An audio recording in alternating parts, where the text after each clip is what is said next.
예수님께서 어떤 부자 청년이 찾아와서 질문을 합니다. 선생님, 어떻게 하여야 영생을 얻겠습니까? 이 부자 청년은 영생을 얻는 것을 무엇인가 해야 된다고 생각하고 있습니다. 예수님께서는 영생 얻는 것은 무엇을 하는 것이 아니라 하나님의 은혜요 선물이라는 걸 알려줄 필요가 있는 것이지요. 예수님이 말씀하십니다. 네가 어려서부터 네가 계명을 지켰느냐? 제가 어려서부터 계명을 다 지켰습니다. 역시 이 청년이 오해하고 있는 것은 자기는 계명을 다 지켰다고 생각하지만 예수님 보실 때는 계명을 다 지켰습니까? 못 지켰습니까? 못 지켰죠. 이 청년은 안식일을 지키라면 안식일 날 가면은 안식일 지켰다고 생각하는 겁니다. 도둑질하지 말라 하면 남의 물건만 도둑질하지 않으면 도둑질 안 했다고 생각하는 겁니다. 살인하지 말라 하면 남을 칼로 죽이지만 안 했으면 살인을 안 했다고 생각합니다.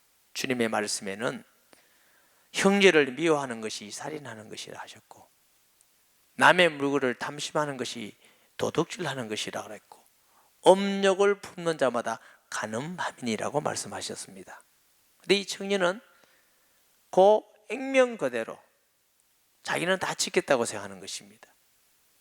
여러분, 계명의 본래의 뜻이 무슨 뜻이죠? 사랑입니다.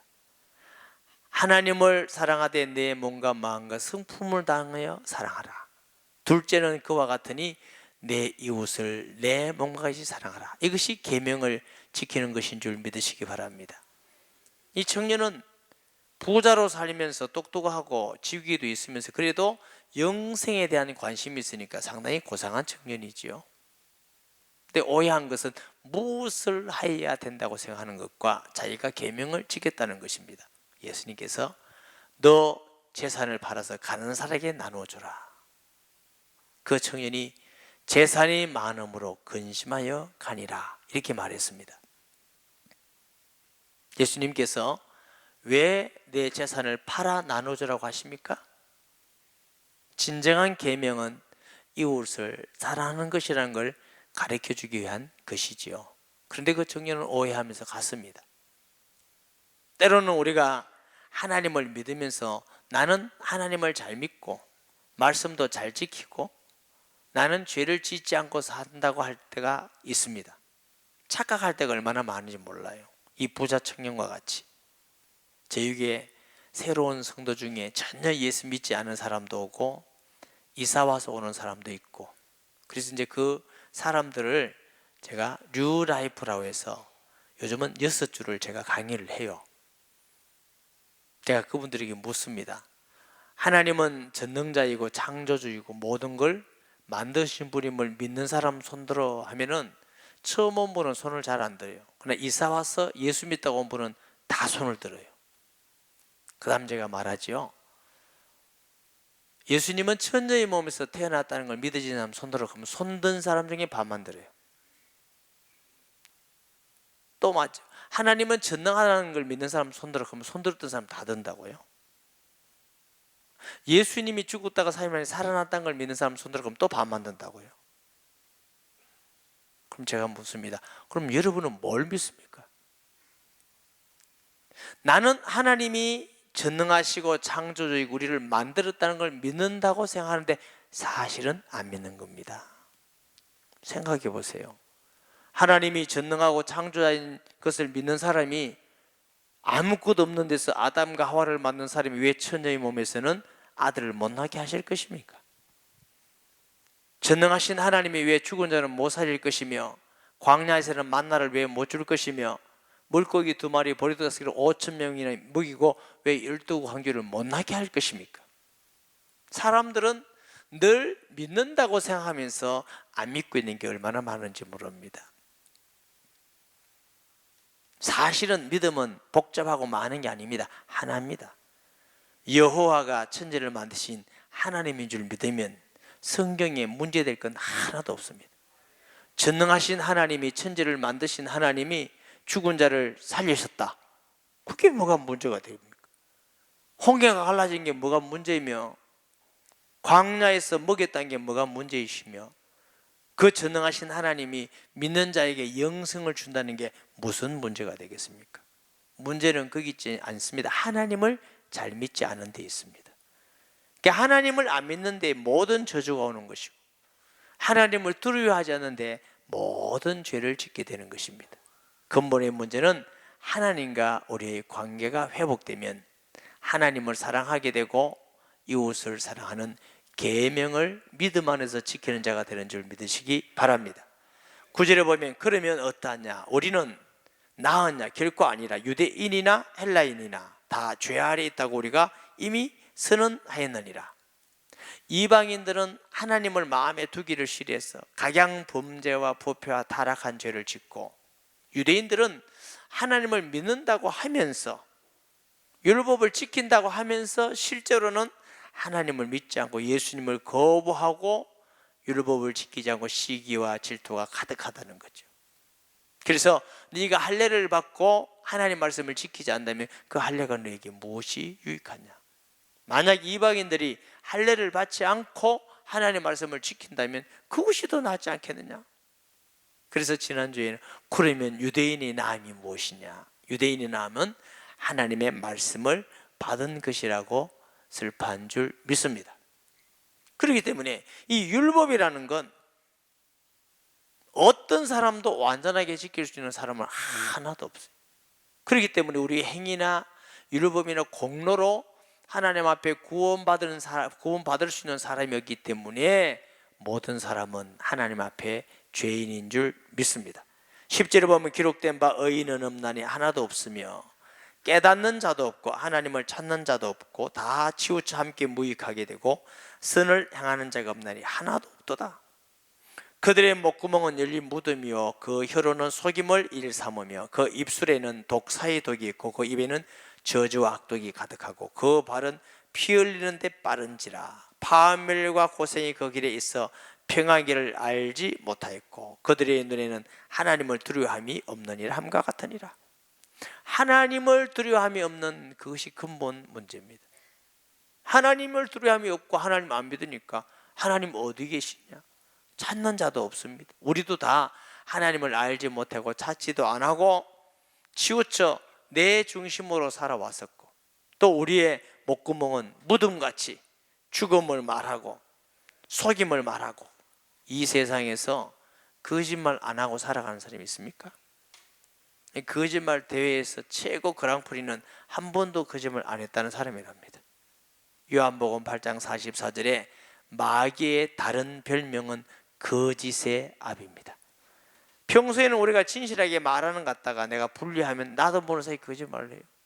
제가 물어보겠습니다. 제가 불리할 때 제가 거짓말 한 적 있겠어요 없겠어요? 여러분 정말 다 똑똑하십니다. 수도 없이 했어요. 근데 무슨 목사가 거룩하고 무슨 목사가 대단하고 그랬겠습니까? 하나님의 은혜가 아니면 아무도 구원받을 수가 없습니다. 우리의 마음과 생각은 악독이 가득하고 거짓이 가득하고 그 입에는 독사의 독이 있고 사람이 독사에게 물리면 병원에 간다든가 어떻게 하든가 잘라낸다든가 그럼 살 수 있어요. 칼로 사람을 몇 사람 죽일 수 있는 악한 사람도 있습니다. 그러나 말은 더 독합니다. 가슴 속에 상처를 주고 불신앙을 심어주고 멸망을 심어주고 평생 잊지 못한 아픔을 심어주고 이러면서 우리는 아무 죄도 지은 것 같지 않게 당당하게 살아가는 모습이 인간의 모습입니다. 우리가 살아오면서 내 말에 나는 한 사람도 상처를 준 적이 없다고 자신 있게 말할 사람이 있습니까? 우리 입은 정말 독합니다. 독사의 독과 같고 저주와 악독이 가득합니다. 그 발에는 피 흘리는데 빠른지라 파멸과 고생이 그 길에 있어. 이런 자에게는 평강이 있는 것이 아니라 파멸과 고생이 있습니다. 참 평안은 하나님을 경외하고 순종하여 사는 데 있음을 믿으시기 바랍니다. 하나님을 떠나서 내 정욕대로 내 욕심대로 내 마음껏 살면은 행복할 것 같지만 안 그렇다는 것입니다. 누가복음 15장에 보면은 둘째 아들이 아버지를 떠납니다. 아버지의 간섭을 받기 싫었어. 아버지의 유산을 가지고 아버지를 더 마음껏 살면 행복할 줄 알았는데 잠깐입니다. 지나가고 보니까 허랑방탕해서 먹을 것도 없이 불행합니다. 그때 비로소 아버지를 생각하는 것이죠. 아버지는 그 아들을 끝까지 기다리는 사랑으로 기다려서 그를 탕자라고 그랬습니다. 그 아버지는 아들이 돌아올 때 목욕물을 가지고 죄를 씻어주시고 새 옷을 입혀서 신분을 회복시켜 주시고 가락지를 써 권세를 주시고 잔치를 해서 즐거움을 주시는 분이 우리 아버지인 줄 믿으시기 바랍니다. 우리는 모든 것이 다 하나님께서 주신 거예요. 구원도 하나님께서 주신 것이고 생명도 하나님께서 주신 것이고 물질도 하나님께 주신 거고 건강도 하나님께 주신 것이고 하나님으로부터 오지 않은 게 하나도 없습니다. 그러나 그것은 늘 우리 거이냐, 하나님께 뺏기느냐, 하나님께 손해보느냐, 탕자와 같이 살 때가 얼마나 많이 있습니까? 이것이 악한 자의 모습들입니다. 하나님을 안 믿을 때는 더 말할 것도 없는 거지요. 파멸과 고생의 길을 가는 거지요. 그들이 평강의 길을 알지 못하였다. 참 평안의 길은 하나님을 만나는 데 있음을 믿으시기 바랍니다. 아담과 하와가 범죄한 후 하나님이 찾아서 부르십니다. 아담아 아담아 너희가 어디 있느냐? 아담의 대답이 내가 벗었으므로 두려워하여 숨었나이다. 여러분, 죄악의 열매는 두려움입니다. 하나님 떠나는 열매는 두려움과 불안과 초조입니다. 오상숭배를 많이 할수록 귀신을 많이 섬길수록 오는 것이 두려움과 불안과 초조입니다. 예수님께서 요한복음 14장에 내가 가면 보혜사 성령을 너에게 보내리니 성령이면 너희 마음속에 평강이 있을 것이다. 세상 주는 평하지 않다. 여러분, 하나님을 경외하고 주를 믿고 성령 충만하면 참된 평안의 길이 있음을 믿으시기 바랍니다. 그 길 외에는 참된 평안이 없어요. 우리는 하나님을 경외하고 예배드리고 말씀 듣고 순종하는 자에게 참 평안이 있는 것입니다. 왜 잃어버렸느냐? 하나님을 두려워하지 않는 데서. 우리는 하나님을 만열히 만만하게 보는 신앙이 되어서는 안 될 것입니다. 하나님의 사랑을 받고 하나님의 은혜를 받지만 하나님은 만만한 분이 아니라 두려우신 분입니다. 아멘. 사도행전 2장 42절에 보면은 사도들의 가르침을 받아 기도하고 떡을 떼며 음식을 먹고 순전한 마음으로 기도하고 기쁨이 충만해요. 예수님 안 믿는 사람들이 그 세일교회를 볼 때 뭐라고 말합니까? 두려워하더라 그랬어요. 왜 두려워했죠? 저들은 하나님의 자녀야. 저들은 하나님이 함께하는 자야. 저들은 하나님이 지켜주시는 자야. 이걸 느낄 수 있었다는 겁니다. 교회가 불신자를 볼 때 교회를 만연히 이기는 일이 있어서는 안 될 것입니다. 교회를 없이 여기지 마라 말해서가 아니라 교회에 하나님이 함께 하셔. 저 교회에 하나님이 지켜주셔. 하나님 은혜를 주셔. 성도와 그 가정을 볼 때 저 가정은 하나님의 가정이야. 우리가 건드릴 수가 없어. 하나님이 함께하는 가정이야. 이런 은혜와 복이 있기를 주의 이름으로 축복합니다. 하나님은 살아계시기 때문에 하나님을 두려워해야만 우리가 죄악을 떠나게 되고 순종하게 되는 줄 믿습니다. 이 두려움은 벌을 받아서 두려움이 아니라 경외함으로의 두려움입니다. 하나님의 광대하심과 거룩하기 때문에 이 두려움인 줄 믿으시기 바랍니다. 아멘. 19절에 우리가 알거니와 무릇 율법이 말하는 바는 율법 아래에 있는 자들에게 말하는 것이니 이는 모든 입을 막고 온 세상으로 하나님의 심판 아래 있음을 알게 하려 함이니라. 율법 아래, 모든 사람이 율법 아래 있고 특별히 유대인들이 율법을 가졌죠. 근데 왜 율법이 필요하죠? 죄를 죄되기 위해서 하나님 앞에 구원의 손을 뻗치기 위해서 율법이 필요한 것입니다. 그러나 율법으로서 하나도 빠짐없이 죄를 안 짓고 구원받을 사람은 아무도 없습니다. 우리가 어릴 때에 길 가는 사람이 가르침도 마음껏 받고 휴지도 버리고 이렇게 했어요. 그때 잡아갔습니까? 안 잡아갔습니까? 안 잡아갔어요. 왜 안 잡아가죠? 법이 없었어요. 법이 없으면 죄가 없는 거죠. 여러분, 요즘은 길거리에 막 담배 꽁초를 버린다니까 가르침 받으면 잡아갑니다. 왜? 요즘은 경범죄로 법이 있으니까 잡아가는 법 때문에 그런 거예요. 율법이 있기 때문에 우리가 얼마나 하나님 앞에 죄악되고 악하고 부질없고 부패된 것을 알 수 있는 거죠. 우리가 율법 아래에 있을 때 우리는 구원받을 수가 없구나, 하나님의 심판받을 수밖에 없구나. 그때 우리는 하나님을 향하여 구원의 요청을 하는 줄 믿습니다. 예수님께서 내가 의인을 부르러 온 줄 아느냐, 죄인을 불러 구원하러 왔다. 건강한 사람에게는 의인이 필요 없고 병든 자에게 의인이 필요하느니라. 우리는 하나님의 성령이 임하시고 성령이 조명하면 우리가 병들었다는 걸 알게 돼요. 영적으로 병들었고 마음의 병이 들었고 죄악의 병이 들었고 육신의 병이 들었고 우리는 온전하지 않다는 걸 알게 되는 거지요. 그러나 하나님을 떠나면 내가 병든 사람인지 심판을 받을 사람인지 죄인인지 모르는 것이죠. 우리가 죄인임을 고백하는 것, 하나님을 떠나서 우리가 죄악을 지었다는 것 알 수 있는 것도 하나님의 은혜임을 믿습니다. 20절에 그러므로 율법의 행위로 그의 앞에 의롭다 하심을 얻을 육체가 없나니 율법으로는 죄를 깨달음이니라. 이제는 율법에 하나님의 한 의가 나타났으니 율법과 선지자들에게 증거를 받은 것이니라. 이제는 율법으로는 인간이 하나님께 거룩하고 의롭게 될 수 없기 때문에 하나님의 의가 나타났습니다. 그 하나님의 의는 율법과 선지자들의 증거가 되었다. 이 무슨 말씀입니까? 구약을 말합니다. 모세 율법과 선지자들을 통해서 증거를 받은 한 의가 나타났는데 그분이 예수 그리스도인 줄 믿습니다. 모든 율법은 누굴 증거하는 것이에요? 오실 그리스도를 증거하는 겁니다.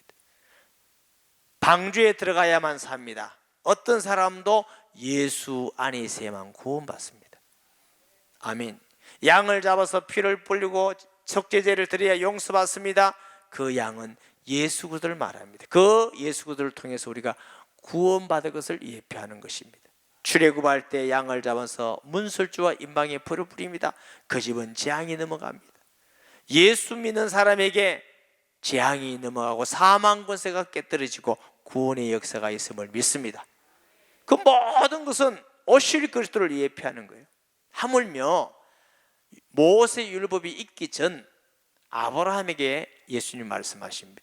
아브라함은 예수님 오기 전 2000년 전 사람이고 모세 오기 전 500년 전 사람입니다. 요한복음 8장 56절에 보면 예수님이 아브라함은 나 오기를 바라고 기뻐하였느니라. 아브라함이 예수 그리스도를 믿었다 안 믿었다? 믿었다. 모든 구약 시대에 구원받고 의롭게 되는 길은 율법을 지킴으로서가 아니라 오실 그리스도를 믿음으로 의롭게 되는 것입니다. 그래서 아브라함이 의롭게 된 것은 행위로가 아니라 믿음으로 의롭게 됐다고 말하고 있는 것입니다. 신약 시대에 와서는 예수님이 온 후로는 십자가에 죽으시고 내가 다 이뤘다. 오신 예수님이 하나님 아들이요 그리스도고 믿는 자에게 우리에게 구원의 은혜가 있음을 믿습니다. 그러므로 하나님의 한 의는 오직 예수 그리스도인 줄 믿습니다. 곧 예수 그리스도를 믿음으로 말미암아 모든 믿는 자에게 미치는 하나님의 의인이 차별이 없느니라. 하나님의 의인은 내가 행위로 노력으로 공로로 구원받을 수 없기 때문에 믿음이라는 하나님의 선물을 통해서 은혜를 통해서 우리가 구원받게, 우리가 의롭게 되고 자녀된 것은 행위로가 아니라 예수님을 마음에 모심으로 자녀된 줄 믿습니다. 이것이 인류에게 최고의 기쁜 소식입니다. 최고의 은혜인 것인 줄 믿습니다. 차별이 없어요. 유대인이나 헬라인이나 흑인이나 백인이나 돈 있는 사람이나 없는 사람이나 키가 크나 적으나 배움에 관계없이 누구든지 주의 이름을 부르기만 하면 하나님의 자녀되는 줄 믿습니다. 이 주의 이름을 부른단 말은 예수여 이런단 말이 아니에요. 한편 강도와 같이 예수님, 나는 당신이 하나님 아들 구주임을 믿습니다. 나의 주님을 믿습니다. 나를 구원해 주시옵소서. 그렇게 부르는 걸 말하는 줄 믿습니다. 모든 사람이 죄를 범하였음에 하나님의 영광에 이르지 못하더니 죄 없는 사람 하나도 없대. 모든 사람이 다 죄악 가운데 하나님의 그 축복된 영광을 잃어버렸다는 것입니다. 그리스도 예수 안에는 성령으로 말미암아 하나님의 은혜로 값없이 어렵다 하심을 얻은 자 되었으니 은혜예요. 선물, 하나님의 선물. 여러분, 선물은 그냥 받는 거예요? 돈 주고 받는 거예요? 돈 주고 받는 건 장사입니다. 사는 거지요. 잘해달라고 주는 건 뇌물이죠. 선물은 그냥 주는 거. 물어봅시다. 선물이 좋습니까? 사는 게 좋습니까? 뇌물 받는 게 좋습니까? 선물 좋습니까? 하나님은 우리에게 주신 선물이기 때문에 아무도 자랑할 수가 없어요. 아멘. 내가 잘나서 받은 게 아니고 은혜로 받았기 때문에. 이 예수를 하나님이 그의 피로써 믿음으로 말미암아 화목제물로 세우셨으니 이는 하나님께서 길이 참으시는 중에 전에 지은 죄를 강가심으로 자기의 의로우심을 나타내려 하심이니 곧 이때에 자기의 의로우심을 나타내사 자기도 의로우시며 또한 예수 믿는 자를 의롭다 하려 하심이니라. 우리가 하나님 앞에 의롭게 되고 자녀가 되고 죄 용서받게 된 건 은과 금으로 아니라 하나님의 아들 예수님을 이 땅에 오사 피 죽으심을 통해서 우리를 구원하신 거예요. 왜 꼭 죽으심을 통해서만 구원을 받느냐? 이 생명은 다른 것으로는 대신할 수가 없습니다. 히브리서 9장 22절 피 흘림이 없는 적 죄 사함이 없느니라. 아멘. 기독교의 모든 이방 종교는 돈을 들이면 용서해준다, 착한 일을 하면 용서해준다, 49절을 하면 용서해준다, 엄한 얘기를 다 합니다. 아닙니다. 틀린 말입니다. 모든 종교는 죽은 자가 없습니다. 석가모니 공자 마음에 어떤 사람도 자신을 다른 사람을 써 죽어서 그들의 생명을 대신한 적이 없고 대신해도 안 됩니다. 죄인이기 때문에. 그러나 하나님의 아들 예수님은 성령으로 죄 없이 이 땅에 오셔서 왜 우리 죄신 죽기 위해서 그가 죄가 없는 하나님의 아들인 그리스도라는 증거는 3일 만에 살아나신 줄 믿습니다.